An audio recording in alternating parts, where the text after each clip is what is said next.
Hello, this is H.C. Bailey, and I'm not here. And welcome back to Let's Play Seiken Densetsu 3! Now, seriously, JB is not here today. I'm just pretending. But, yeah, I figured, well, I'll record an episode solo this time.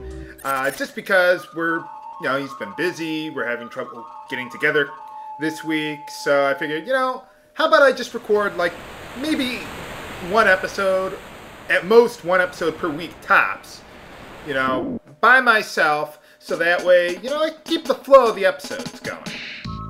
But anyway, since last time, I made it all the way back to the Sand City Sultan off-screen, and now we're going to go after Undine, because we can't go after any other of the elemental spirits. They won't let me pass. But anyway, the way you get there, this part tricked me up the first time I played the game. Gotta go around here. There we go. Yeah, for some reason I was expecting it to be in the same place as the Ice Village in the last game. But, no, not here. And this is the Snow City Elrond. This is Angela's home city, or, well, hometown, so to speak. She's from Altena, but this is the town for it, so to speak. Sort of. So let's take a look around. Hey, how's it going? The Sub-Zero Snowfield. It's also the only intro where you can run into, really advanced enemies, whereas, all the other intros, you can only run into, one or two enemies at a time. But anyway, they got the same equipment as the Sand City Sultan, but they don't have the equipment from the Oasis Village Dean, so that's something to keep in mind. The other thing that you can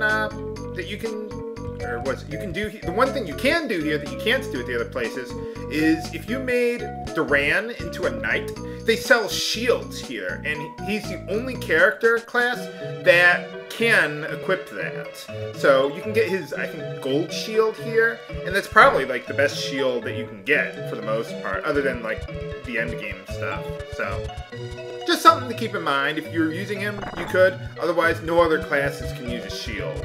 So, kind of odd that they would only limit it to him, but I guess it's too heavy for Kevin. Quit being a wussy! But yeah, you would have come here earlier with Angela, and yeah, she would have taken a ship to get to Jad. And then they would have said, oh, sorry, now we can't leave because now there's, what is it? Now there's too many icebergs or something. Before, I guess it was okay, but now it's not. So yeah, you can't take any ships to get here. Oh well. Although, I think there were always icebergs there, but, whatever.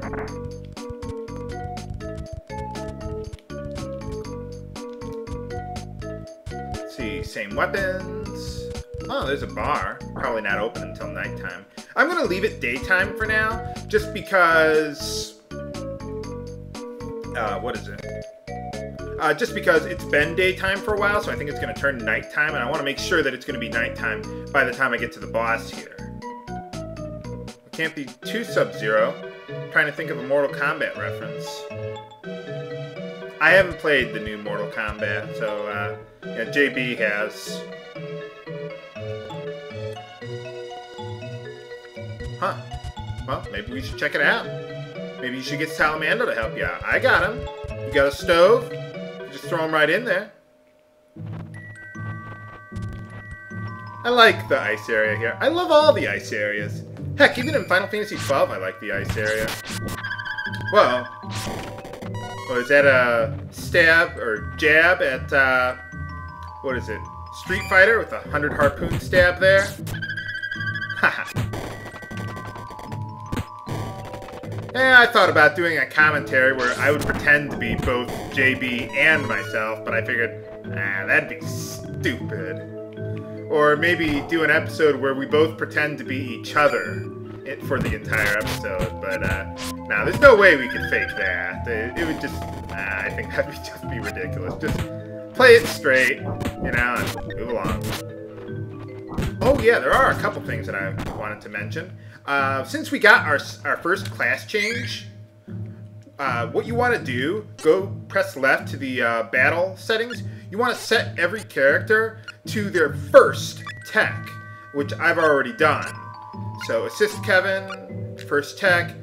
Same thing with Carly. Well, I've already done this with everyone. But you want to set them to their level 1 tech, because at about this point, probably after this area, when you use level 2 techs or spells on some enemies, they'll sometimes counterattack with their own level 2 tech, like Whirlwind Blade, things that will kill you.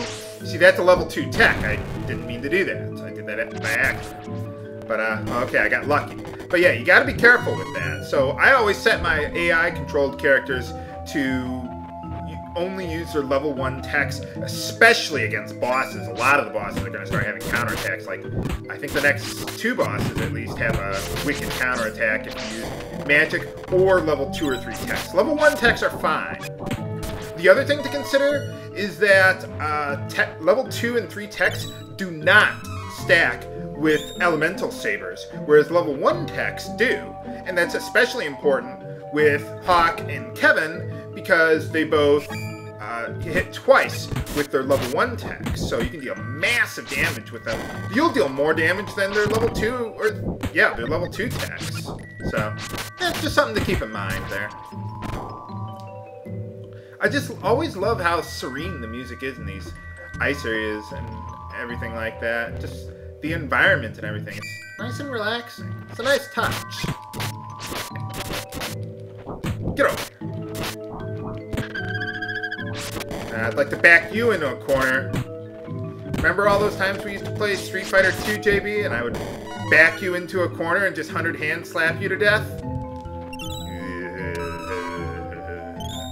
Yeah, you remember that. Or we used to do that with M. Bison, where he would, whatever his sweeping kick move was called, I forget, but like, you just back someone into a corner and just boom, boom, boom, boom, boom, boom, and you couldn't move, you couldn't do anything. It was so unfair back in the day. Awesome, but unfair. Yeah, I used to play those kind of games, but nowadays, not so much. Never really got into the first-person shooter thing either. Never really caught on. I mean, I played a little bit of Doom and a little bit of Quake, but and I did play GoldenEye quite a bit, but that was about it. Yeah, I don't think I'll ever really get into very much into pure action games for LPs, like Mario Brothers or something like that. I mean, I've played them, but I mean, I don't really think action, I mean, no offense to people who do, but I just don't think that they would really make for that great LPs, because, I mean, there's really no story to comment on. I mean, how much strategy is there, really, you know? I mean, you could demonstrate how to do something, but I mean, you know, it's not like an RPG where there's a whole lot of really in-depth stuff to go over. I mean, you know, why do you think people look up RPGs all the time on GameFAQs? Because you need the most help with them. So, I mean, that's half the reason why I make these, you know, for a walkthrough or something. Did I do that right? No, I didn't do it right. Nuts! Well, it's about good a time as any to demonstrate what I learned for Carly since last time.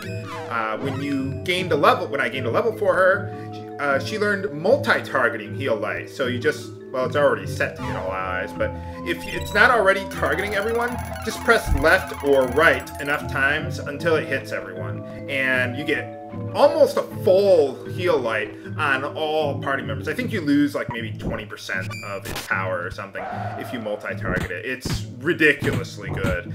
Whether she's light or dark job class, she'll have the multi-targeting Heal Light. It's really good.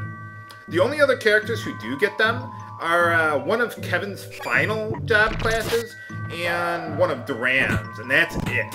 So yeah, I mean, Carly is really the healer. I wouldn't even really bother putting too much into Spirit for upgrading her stats, because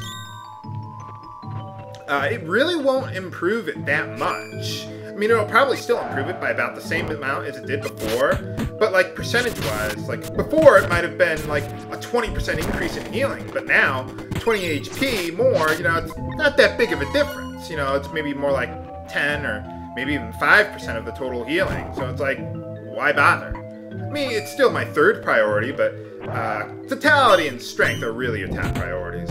So, Alright, we're doing pretty good here. As far as, like, I mean, it's nighttime, so it'll be nighttime by the time I get to the boss, hopefully.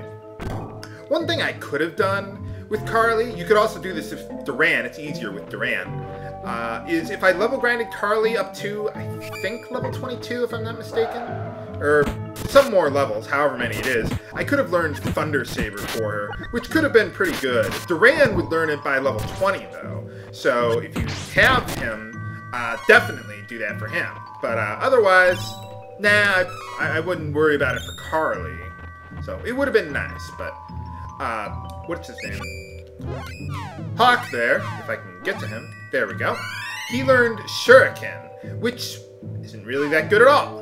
It'll deal a little damage. I might as well show it. It is 1 MP, so I guess it is cheap, but yeah, you see, not that much. I mean, the only reason why I would think it might be useful is if, let's say you're trying to kill one specific enemy, and you're trying to get a particular enemy to drop something, but you really want the AI-controlled character to only target one enemy, that might be a way of doing it. But usually I prefer using his jutsus, which are basically elemental damage spells that also debuff. So, and we'll get to those soon enough. Just keep on dumping agility into Hawk, and eventually you'll get it. So, yeah, that would be really nice. Yeah, I love Hawk's jutsu. It is obscenely good. And also, depending on your party, would determine really more so what you want Hawk to do as a ninja as far as stats go. Nuts. Because... oh, that didn't hurt much, but I should still heal. But yeah, like, let's say you have a melee party, you know, I want to put strength a higher priority for him. If you didn't have Carly, I might want to make vitality a higher priority for him because, you know, you don't have the healing, you might need some more defense. Or if you're more of a magic-focused party, you know, like you got Angela or Lise in your party, you know, you may want to consider making intelligence a higher priority so his magic will deal more damage. So, you know, that's one thing I really love about Hawk and why I'm going to be using him in all 3 of the LPs, because he's just so versatile. He can do so many different things. He's my favorite character, if you couldn't tell, viewers. Not just that, but also the spells he learns. Some of the spells he learns are some of the most unique in the game.